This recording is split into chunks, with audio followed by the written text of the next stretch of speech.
Guédé Kone Salimata est la vice-présidente d'une association de femmes.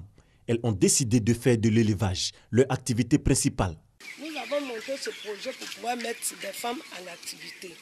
Et c'est le programme conjoint de la lutte contre la pauvreté, à le Canada FAO, qu'on a pu avoir ce projet à hauteur de 8 millions. Ils ont construit le bâtiment et ils ont mis 1000 poussins à notre disposition pour la première bande. On a fini de vendre la première bande. Nous avons mis 1500 poussins pour la deuxième bande. Si nous les femmes, on ne veut pas attendre nos mains à nos maris, ce que le conseil nous a donné, c'est une bonne chose. On va attraper avec cœur ouvert pour travailler. Ça peut nous donner quelque chose pour nourrir nos enfants. Elles sont nombreuses, ces femmes qui aspirent à exercer dans le domaine de l'élevage de volailles. Ce rêve pourrait bien vite devenir réalité. Le conseil régional vient de construire une ferme-école dans le village de Niti, sous-préfecture de Gabiadji. 3 bâtiments construits sur une superficie de 2 hectares. Une broyeuse de manioc a été aussi offerte aux femmes, ainsi que des chaises à la chefferie de Niti. Nous sommes ici dans un lieu de réception de volailles qui va pouvoir recevoir 1000 pondeuses. Et c'est un partenariat que nous venons de signer avec Banoudo. C'est une ferme-école. Nous avons la NADER qui est un de nos partenaires. Tous les partenaires au développement, le PNUD, GIZ, sont effectivement partie intégrante du projet. Ils viennent avec des modules de formation. Donc nous allons former effectivement les bénéficiaires depuis l'alphabétisation jusqu'à la gestion effectivement du vivrier. Donc toutes les femmes sont éligibles à ce projet. Après l'apprentissage dans cette ferme, la présidente de l'association Banoudo, partenaire du conseil régional dans ce projet, entend aider les apprenantes en vue de leur installation. Quand on parle de pauvreté, c'est la femme. Mais si la femme elle-même ne se donne pas, ça veut dire qu'elle va toujours rester. Et là, aujourd'hui, on a une occasion. Le président du conseil régional nous offre un cadre qui nous permet d'apprendre. Et donc, nous, maintenant, c'est d'aller vers nos sœurs, de la région, pour les amener à venir s'inscrire dans cette ferme-école afin de pouvoir se prendre en charge. Une convention entre le conseil régional et l'association Banoudo, qui regroupe plus de 10 femmes, a été signée en présence du sous-préfet Sylvie Ba, qui demande aux femmes de s'approprier ce projet.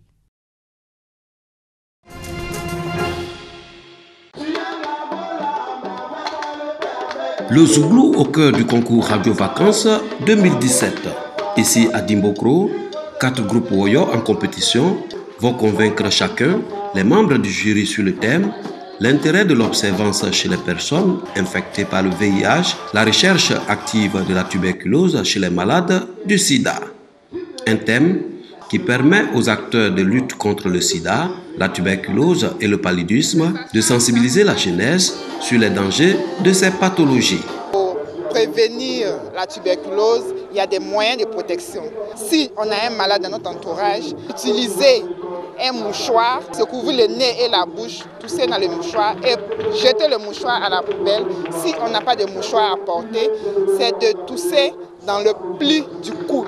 Le maire de la ville de Dimbokro, Bilé Djemelou, s'est réjoui du choix de sa localité pour la réalisation de cette émission d'éducation et de divertissement.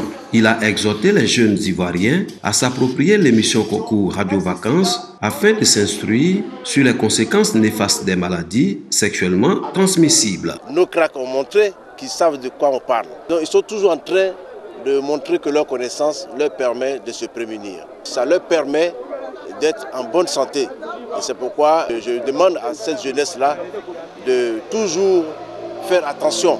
Ayam Soukro place au concours crack et au meilleur journaliste sportif amateur. 16 questions sur les pathologies infectieuses pour démarquer les candidats en compétition. Un exercice instructif selon les participants. Il y a une grande participation de la jeunesse et c'est une bonne opportunité pour communiquer sur la prévention du VIH-Sida et des grossesses non désirées. On a des feedbacks qui nous disent que vraiment le message passe. Les villes de Mans et de Boisflé vont abriter l'émission concours Radio Vacances le 30 août et le 2 septembre prochain. Le président s'en va, vive le nouveau président. Après 38 ans à la tête de l'Angola, l'autoritaire Eduardo dos Santos laisse sa place à son dauphin, João Lourenço. Et l'ex-ministre de la Défense entend bien perpétuer la domination exercée par son parti au pouvoir depuis l'indépendance du pays en 1975. Nous allons continuer le travail commencé par Agostinho Neto dans le passé. Le travail que le président Dos Santos a lui-même continué. Nous allons poursuivre ce travail et avec votre force, nous allons construire un futur meilleur.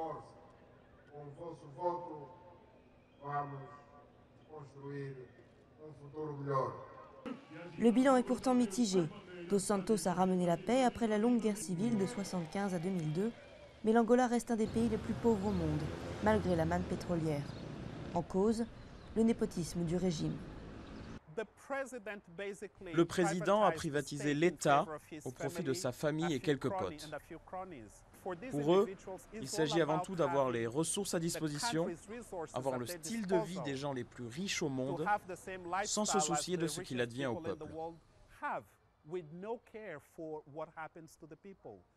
Après la chute des cours du pétrole depuis 2014, le chômage s'est envolé. Une partie croissante de la population réclame l'alternance. Nous en avons marre de ces mensonges. Ça fait plus de 30 ans, il n'y a pas d'emploi, il n'y a pas assez d'écoles. Toutes ces années de mauvaise gouvernance. Le MPLA devrait en faire plus. La jeunesse est fatiguée. Nous voulons le changement. Nous voulons le changement. Mais les principaux partis d'opposition n'ont pas les moyens financiers, ni le même accès aux médias que le parti au pouvoir. Le règne sans partage du mouvement populaire pour la libération de l'Angola est donc parti pour durer.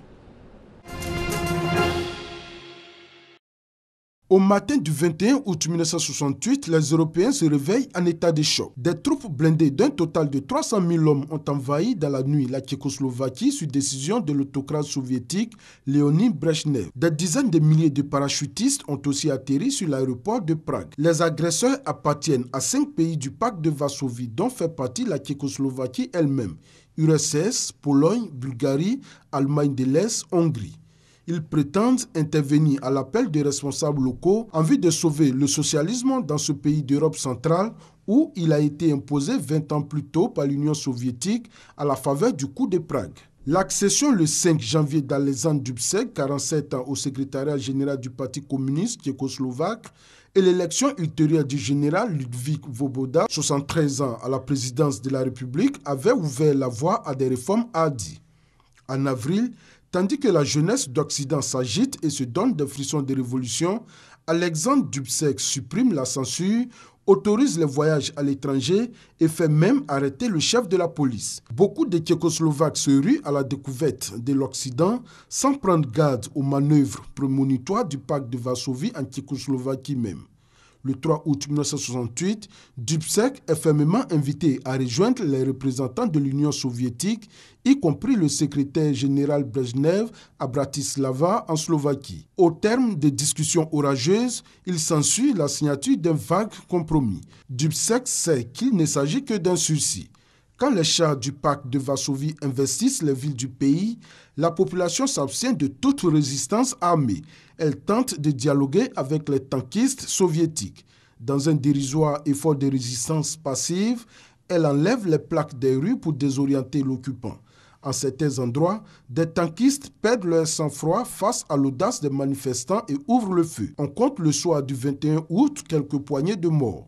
Le lendemain, de nombreux Pragois manifestent en silence oriflamme au vent, sans résultat. Le Parti communiste tchécoslovaque tient un congrès extraordinaire clandestin dans les usines CKD près de Prague et reconduit Alexandre Dubček dans ses fonctions. Pendant ce temps, celui-ci a été jeté manu militari dans un avion et transféré en Union soviétique. Le 23 août, il est fermement convié par ses hôtes soviétiques à signer un test de capitulation. Après 3 jours de pression et de brutalité, il se résigne enfin. Le 27 août, de retour à Prague, abattu et défait, il présente ce test à ses concitoyens. Il y est question pour la première fois de normalisation. C'en est brutalement fini du printemps de Prague et de l'illusion d'un socialisme à visage humain.